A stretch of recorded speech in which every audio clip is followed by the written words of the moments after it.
Gold is always gold. ఎందుకంటే బంగారానికి ప్రపంచవ్యాప్తంగా ఉన్న క్రేజ్ అంతా ఇంత కాదు. పసిడి ధరలు ఆకాశాన్ని అంటినా కొనేవాళ్లకు కొదువే ఉండదు.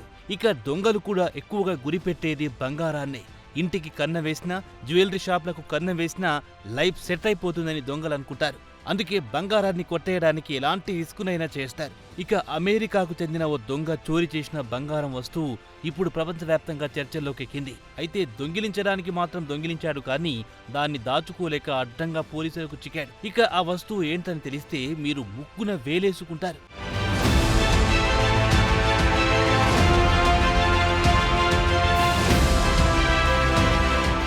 ఆ గజ దొంగ కొట్టేసింది టాయిలెట్. అవును, మీరు విన్నది నిజమే. అది బంగారం టాయిలెట్. 18 క్యారెట్స్ గోల్డ్తో తయారు చేసిన టాయిలెట్ను దొంగతనం చేశాడు. దాని విలువ అక్షరాల 50 కోట్లకు పైగానే ఉంటుందని పోలీసుల దర్యాప్తులో తేలింది. ఇది ఇంగ్లాండ్లోని ఆక్స్ఫర్డ్ షైర్లోని వుడ్ స్టాక్లో ఉన్న 300 సంవత్సరాల పురాతన కంట్రీ ఎస్టేట్ అయిన బెన్హీమ్ ప్యాలెస్ నుండి దొంగిలించబడింది.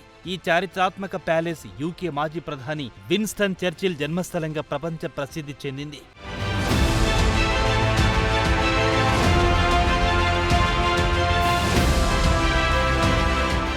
ఇక గోల్డ్ టాయిలెట్ చోరీ చేసిన దొంగ పేరు 39 ఏళ్ల దొంగ.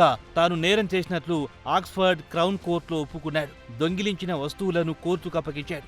సెప్టెంబర్ 2019లో ఒక ఈవెంట్లో ప్రదర్శనలో ఉండగా ఆ టాయిలెట్ దొంగిలించబడింది. ఈ టాయిలెట్ ని ప్రముఖ ఇటాలియన్ కళాకారుడు మౌరిజియో కాటెలన్ రూపొందించాడు. విలాసవంతమైన ఈ కమోడ్ పేరు అమెరికా అని ది గార్డియన్. దొంగ జేమ్స్ షిన్ కి పెద్ద నేర చరిత్రే ఉంది. జేమ్స్ షిన్ ఈ చోరీ కేసుతో పాటు గతంలో కూడా పలు నేరాలకు పాల్పడి జైలుకెళ్లాడు. ఇప్పటికే 17 ఏళ్లు జైలు శిక్ష అనుభవించిన రికార్డు ఉంది.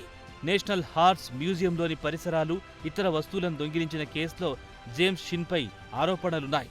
గతంలో నేషనల్ హార్స్ రేసింగ్ మ్యూజియం నుంచి 4 లక్షల పౌండ్ల విలువైన ట్రాక్టర్లు, పలు ట్రోఫీలను కొట్టేశాడు. అయితే విచారణలో సెప్టెంబర్లో దొంగిలించబడిన ఈ టాయిలెట్ నుండి దాదాపు 20 కిలోల బంగారాన్ని బర్మింగ్హామ్లోని ఒక ఆభరణ దుకాణంలో విక్రయించినట్టు వెల్లడైంది.